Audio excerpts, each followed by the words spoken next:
He was one of the most feared men in the Philadelphia crime family.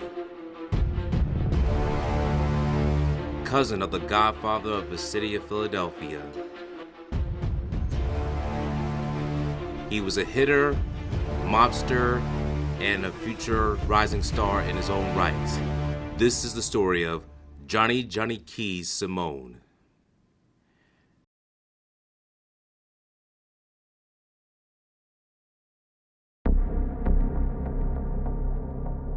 The beginning.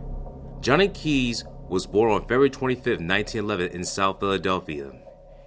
He is infamously known for being the cousin of the Godfather of Philadelphia, Angelo Bruno, and being a mobster in his own right. Despite being a year younger than Angelo Bruno, several reports indicate that it was Johnny Keys Simone to introduce Angelo Bruno to the criminal underworld. Bruno owned his own grocery store in the Passyunck Square in South Philadelphia. Meanwhile, Simone would start his career as a bootlegger during the Great Depression in his youthful years. He would be arrested for several times for assault and robbery after the Great Depression years.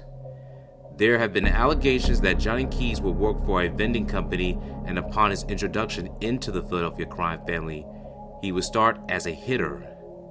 According to former Gambino underboss Salvatore Sammy Gravano, Johnny Keys Simone taken over 50 murders in his lifetime and labeled him a hitman's hitman. During the 1950s, Simone and Bruno will be rising stars in the Philadelphia criminal underworld. Bruno met the reigning godfather Salvatore Sabella and will work in the criminal rackets under Sabella's protection.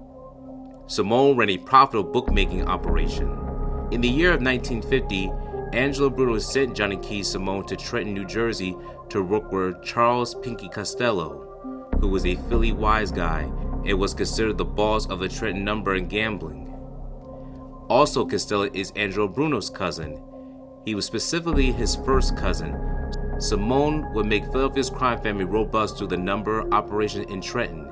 In 1959, Angelo Bruno will become Godfather of Philadelphia, and he promoted Johnny Keys Simone to be leader and have taken full control over Trenton's numbers racket. The 1950s was the decade for Simone and Bruno to make their names in the criminal underworld. The following decades were a testament to how long they were going to maintain them. In the 1960s, Johnny Keys Simone became the captain in Trenton-based operations. He would make the criminal syndicate very wealthy and grew a large fortune running in Trenton's numbers of operations. His numbers record was very robust that he was reported to be a multi-millionaire as one of the most affluent figures in the Philadelphia crime family. During this year in New Jersey, he would build a working relationship with another New Jersey-based Philly mobster. He was Antonio "Tony Bananas" Capernegro. Tony Bananas also controlled the family's gambling and bookmaking and loan sharking rackets in Newark, New Jersey. Capernegro will be the future consigliere of Angelo Bruno after Justo Rognetta died in 1977. Angelo Bruno himself would appoint Tony Bananas to be the consular of the crime family. This decision will be a fatal mistake. During this time, Angelo Bruno and Johnny Keys Simone's relationship dwindled, and the seeds of treachery were planted within the family. The plan. Antonio "Tony Bananas" Capernegro, Johnny Keys Simone, and many others in the Philadelphia crime family were becoming frustrated with the power of Angelo Bruno. When gambling became legalized, Bruno did not take advantage of the commercialism exclusively when he was still loyal to the Gambino crime family, despite the passing after his friend Carlo Gambino passed away. On October 15, 1976, Carlo Gambino died of a heart attack. With Gambino gone, Bruno lost his most important ally in the underworld. Carlo Gambino, the boss of bosses, was so powerful that Angelo Bruno was untouchable. However, in the wake of Carlo Gambino's death, Bruno was exposed. Most of Bruno's subordinates felt that they were missing out on money because of Bruno's old-fashioned and content ways. Unbeknownst to Bruno, members of his own crime family were plotting against him due to these reasons. One of them was casino, gambling, we mentioned. Also, Angelo Bruno would not allow his own crime family members to get involved in the robust narcotics market. However, members of the Gambino crime family were into the drug trade and exchanged Bruno money that many people felt was drug money, and he would be a hypocrite towards his own community. Therefore, Johnny Keys Simone will collaborate with Capernigo to overthrow Angelo Bruno. In 1980, the 1970s were over, and the decade were unleashed a whole new rampage of violence and create a civil war within the crime family of Philadelphia, started with Angelo Bruno. Capernigo had been lining up to support in Philadelphia for a palace coup. He enlisted Frank Sedone, the Barracuda, Johnny Keys Simone, and Alfred Salerno, Capernigo's brother-in-law, as willing participants in the conspiracy. Sedone, a longtime Bruno family soldier and one of the biggest loan sharks in Philadelphia, was to be the underboss of Capernigo's rebel regime. Behind Bruno's back and wishes, Capernigo decided to take business, and within another crime family was the Genovese. He approached the Genovese family boss Frank Thierry in order to seek the commission's permission to whack Angelo Bruno to take over the crime family. Thierry, sensing an opportunity to take over Capernigo's New Jersey gambling operation, set up an operation in Atlantic City. He lied to Capernigo and told him that he had the commission's support. Coup de grace. March 21st, 1980, Johnny Keys Simone and Frank the Barracuda Sedone met with John Stanford, also known as Giovanni John Stanford, in New York City. During this time, John Stanford was a young Sicilian wise guy who Simone and Sedone recruited to replace regular driver Raymond Long John Mortorano and Mario Sonny Riccobini. The plan of a coup d'etat was set in motion. Angelo Bruno would have his last meal at Cuz's Little Italy with some of his friends. Many underworld observers believe Frank Sedone marked Angelo Bruno by giving him the symbolic kiss of death after he kissed Bruno's cheek before Bruno left the restaurant. Angelo Bruno and John Stanford left the restaurant and prepared for Bruno's last ride. It was a dark, rainy night as John Stanford was driving Angelo Bruno to his home at 934 Snyder Avenue in South Philadelphia. Before he was driven home, he and John Stanford stopped at Broad and Snyder to get a newspaper, and Bruno would never expect anything unusual. The temperature was dropping and rain grew denser around 9:30 p.m. John Stanford parks the car in the cold in front of Angelo Bruno's house as it grew colder. Two men behind the car would step out of the shadows. Angelo Bruno's window was lowered as he flicked his cigarette, and it would be the last thing he would ever do. A shooter loaded double-barrel shotgun and blasted Bruno in the back of his head by pulling both triggers simultaneously. The shooting would instantly take the life of the Godfather of Philadelphia. John Stanford would be wounded from the pellets from the gunshot blast. The shooter and his accomplice fled the crime scene. John Stanford will also do the same, leaving Angelo Bruno's corpse alone in the car. His mouth would gape wide open extremely as if he was screaming for help. The gruesome image of him became an iconic mob hit, especially since he was the Godfather of Philadelphia. The rain would stop and the neighborhood would wake from the gunshot blast noise, creating a pandemonium in South Philadelphia. Therefore, this night became a media circus, as you can see here.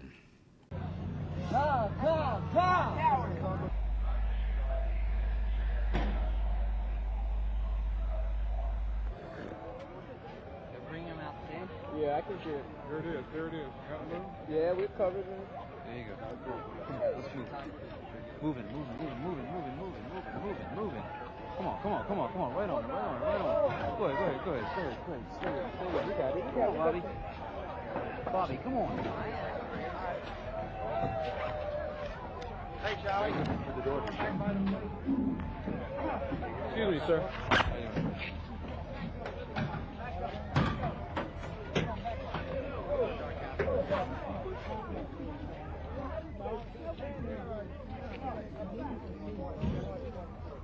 Then we go to Cusses, man. Hey, let's go. That's a good fight. What? Yeah. This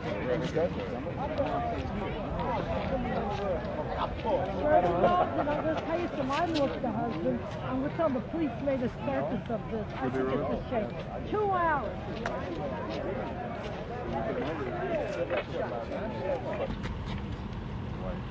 That's got the clear fight.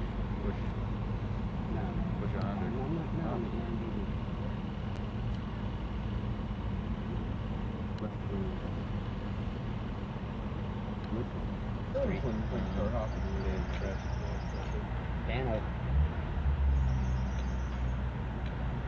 Where's Bruno's candy store, Crouch? I have no idea. One of these places was his, right? I think. The hit on Angelo Bruno would be a success, especially to those who are involved in the conspiracy. That includes Johnny Keys Simone, Frank the Barracuda Sindone, Antonio Tony Bananas Capernegro, Alfredo Salerno, and possibly more. According to former Philadelphia crime underboss Philip Crazy Phil Leonetti, he wrote a book called Mafia Prince, and he specifically labeled Antonio Tony Bananas Capernegro to be the shooter behind Angelo Bruno's demise. Also, his co-author Scott Bernstein also believed Antonio Bananas was the shooter. And from our own exclusive archives, George Anastasia was not surprised to see will be the man to pull the trigger against his own boss, Angelo Bruno.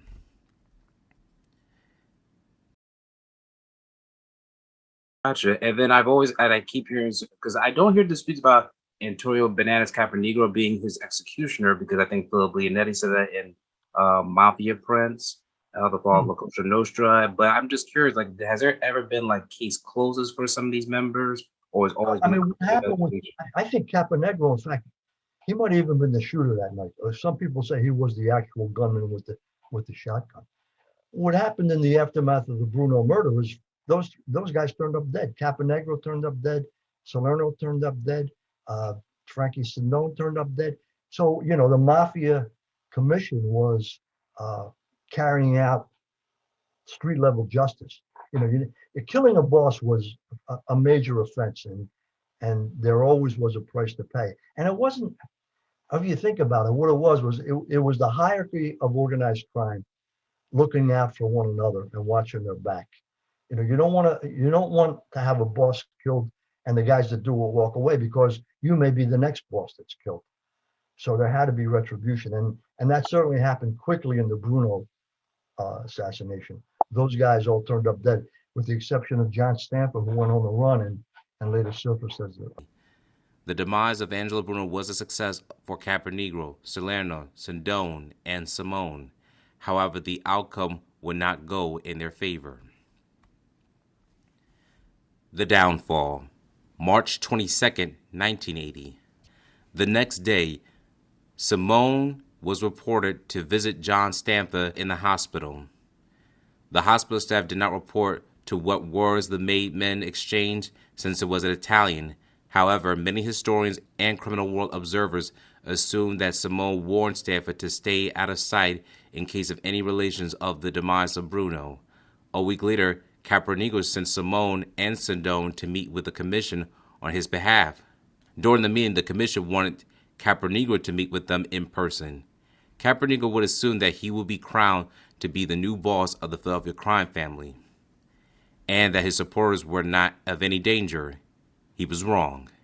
He thought he received permission from the Genovese front boss, Frank Funzi Thierry. However, Thierry was not the boss, as Capernegro and the media believed it was. Vincent the Chin Gigante was the real boss. This maneuver was used to confuse law enforcement and any other mafia conspirators.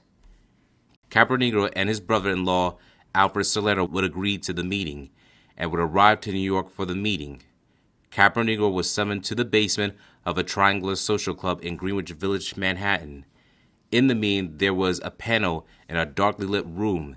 There was Frank Funzi Thierry, Anthony Fat Tony Salerno, Luis Bobby Manna, and Vincent the Chin Gigante inside an empty club.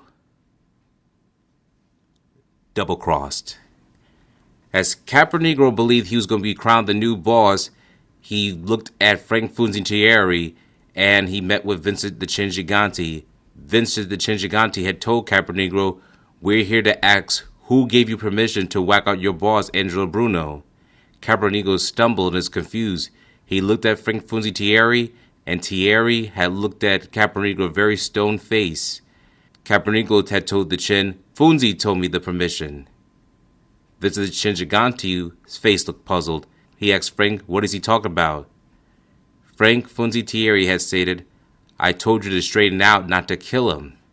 And this is when Capernegro was shocked and knew that this was not looking good for him. He realized that he'd been double-crossed, just like he double-crossed Angelo Bruno, and now he knew his fate was in stake.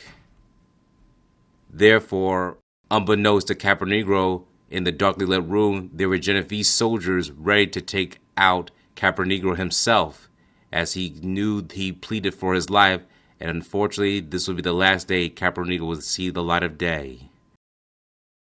Capernegro was brutally stabbed, shot, and money will be stuffed in all orifices after the brutal demise of Antonio Bananas Capernegro. Along with him, Genovese soldier would locate his brother Alfred Salerno either in a car or a restaurant. Several different reports have either stated that both will be beaten and share the same brutal fate as well. Somewhere in the Bronx, Antonio Bananas Capernegro will be found in the trunk of a car, and then when police discover his body brutally beaten, and money stuffed in all orifices, they knew this would be a sign of greed from the mafia message. As the media circulated the news of the brutal demise of Capernegro and Salerno, Simone, Stanford, and Sedone had feared that they would be next in line of losing their lives, as all men tried to remain low-key as possible. The commission, the bosses of the five families, had officially made Philly underboss Philip the Chicken Man Testa the new boss of the Philadelphia crime family. Testa was ordered by the commission to eliminate all the members who were involved in the Angelo Bruno mob hit. Johnny Keys Simone wanted to overthrow Testa in order to take over the family himself. He would reach out to two powerful men, James T. Licavoli and John Pinas Tronolole. James T. Licavoli was the boss of the Cleveland crime family, and John Pinas Tronolole was a mobster who will be the head of the Cleveland crime family in the 1980s. Simone will request their support to help him overthrow Philip Testa. However, both men would double-cross Simone. Licavoli will report to the commission about Simone's ideas to take over the family without their sanction. Therefore, Johnny Keys Simone was marked for death. The commission was upset with Bruno's unsanctioned murder, issued a death edict for Philadelphia gangster Johnny Keys Simone. Simone was aware that he was in trouble. Simone traveled to Florida to ask John Tronolone to intercede for him with Anthony Fat Tony Salerno. Tronolone called Salerno, who told him that Simone's fate was sealed. At Salerno's request, Tronolone assured Simone that everything was now okay and that he should return to New York and talk to Salerno. This confirmation reassured Simone to return to New York, where Simone would realize that he had been double-crossed.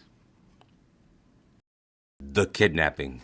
Simone now realized that John Tronolone told him everything is okay. James Lacovi said he would support him to take over the Philadelphia crime family. Simone would continue his operations.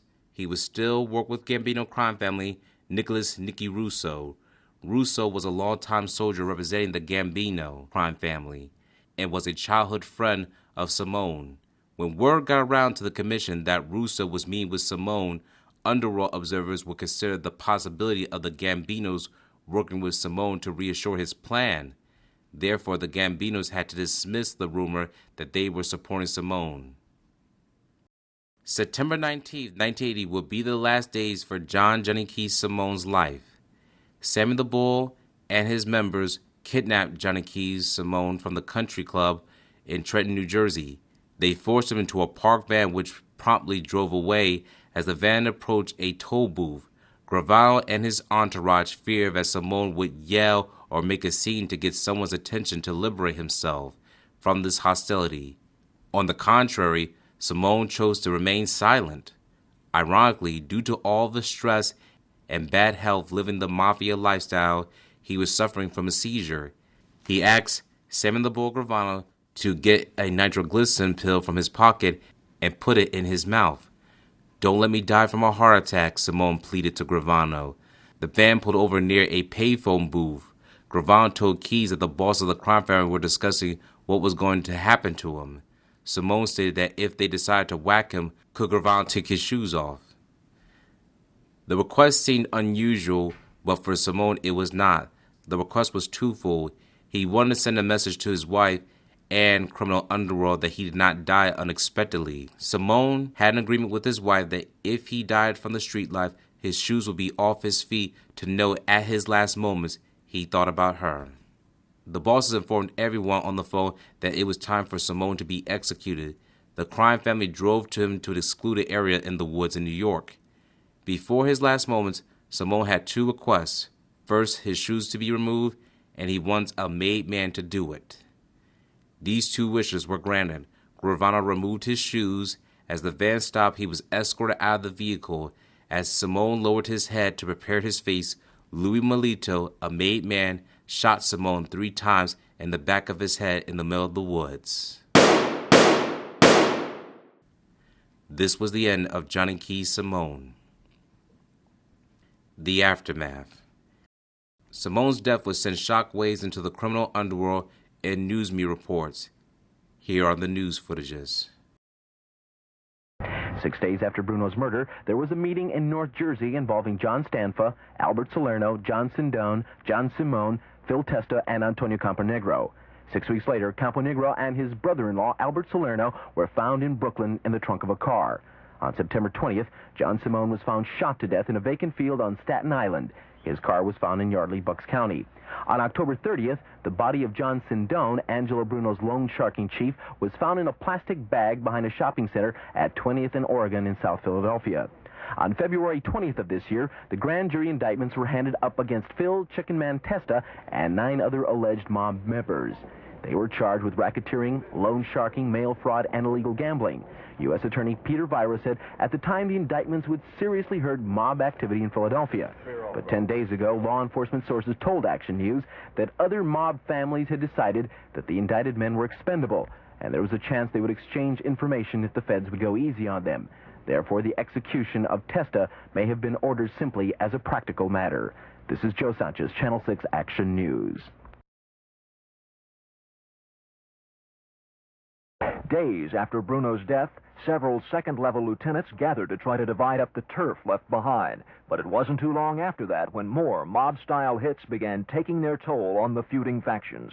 Antonio Camponegro and Albert Salerno were both found dead. Their bodies had been stabbed, shot, and mutilated. Another reputed mobster, John Simone, was shot dead. His car was found in Yardley, Bucks County. A month after that, the body of Frank Sindone, allegedly Bruno's loan sharking chief, was found in South Philadelphia. It was less than a month ago that law enforcement officials got in on the act with a sweeping indictment against Testa and 9 of the remaining alleged mobsters. It could be, but the victim this time was not well known, which seems to make him an unlikely target of either a mob feud or a power play. It has to be stressed that any speculation that this was a mob killing is just speculation. All the police know for sure at this point is that 32-year-old Pietro Incerelli, father of 2, is dead following an execution-style slaying. John Rollins, Channel 6 Action News in Mount Laurel. Tornelone was also charged with conspiring to whack John Simone as a result of Leonardo's testimony regarding Trollone's role in the 1980. On May 4 of 1988, he was acquitted of all charges in the Federal District Court in Manhattan, as you can see from the news archives. Frank Sindone, Antonio Bananas Camponegro, Alfred Salerno, and all conspirators lost their lives in violence. The only person who managed to avoid it was John Stanford. However, John Stanford is now in jail and was convicted of multiple charges in 1995. John Stanford was sentenced to life in prison. Sammy the Bull Gravano is now a businessman and podcaster. He has spoke his moments with Johnny Keys Simone. After all these years, Simone's hit is the one Sammy Gravano regrets the most, since he felt he took the true meaning and embodiment of La Cosa Nostra. Here's from his own words.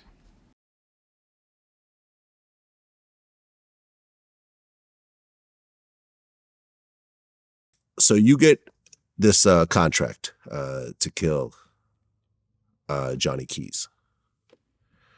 So you actually get to know him first, right? I don't really get to know him. I have a couple of meetings with him, and I'm not friends with him or anything like that. But I get to meet him a couple of times. The only reason I'm meeting with him is I'm going to kill him.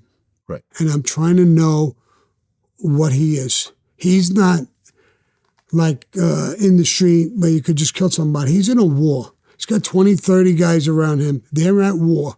They're not looking to fight. They're looking to kill. So I just want to meet him to know who I'm hunting. Mm-hmm. We're going to be, when we meet, two samurais. I'm young and up and coming. I'm a hit guy. He's much older. I'm told he's got 50 hits under his belt. He's smart. He's cunning. He's dangerous. And if he smells something wrong, he will fucking kill you in a split second. But first, they'll torture the shit out of you to find out what you really know. I was advised not to go to the meeting. I said, I need to know who I'm fighting. I need to look at him in the eyes. I need to be with him. I was, how the fuck am I going to kill him? He's got 30, 40 guys. I don't even know what the fuck he's about. And I had meetings with him. So when you're saying, I didn't make friends with him, but I had meetings with him twice. The third meeting we had, he died. Right. I guess you had two guys with you, Melito and D'Angelo? Yeah, I had more than that. But okay. I had a few others. A few guys. Yeah. And you guys were at the Yardley Golf Club in Pennsylvania? If that's the name. I don't remember the name. Right. So you essentially kidnapped him? Basically, yeah. Snatched him. Snatched him up.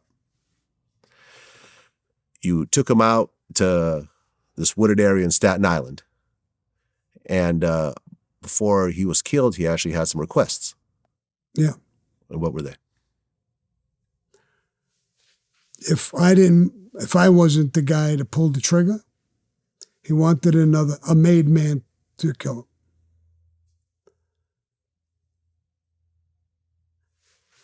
And I'll give you something that maybe is not expecting. He knew he was a samurai. And he knew he lost the battle. And he was going to die with honor. That's what he wanted. Mm-hmm. The other thing he wanted a few things. So he wanted a made guy to be able to shoot him. He wanted to die Cosa Nostra style. He wanted me to take off his shoes. And I asked him why. And he said, my wife isn't stupid. She knows I'm in the mafia. She knows there's a war going on.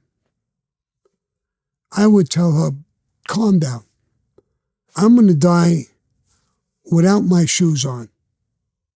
So don't worry about this, meaning that he's in the street, he gets killed, his shoes are still on. So he's trying to calm her down and tell her that. And now, what he's doing is sending his wife a message, hours, minutes before he's going to die, that if his shoes ain't on, she'll know that I was thinking of her in my last minutes. It blew my mind. This wasn't a regular story no more. This wasn't that story. It's not a gangster movie. This was a fucking love story here. Mm. I had so much respect for him that it's insane. He showed me a few things in the time period that we were together. He showed me the real side of Cosa Nostra. He showed me how to die like a man. I've questioned myself my whole life after that. Could I die like that? Like he died? Blew me away. I'm going to say another thing that's going to maybe blow some people away. In that 12 hours I was with him, I fell in love with him. The respect I had for him was off the charts. I wasn't happy about killing him. I felt dirty. I felt I killed the epitome of our life, which you're supposed to be. He was that. Yeah. So let's get further into it before I start getting a little disturbed. Every time I tell this story and think about him and see his face, it bothers me. This concludes our story on Johnny Keys Simone. Thank you for your time.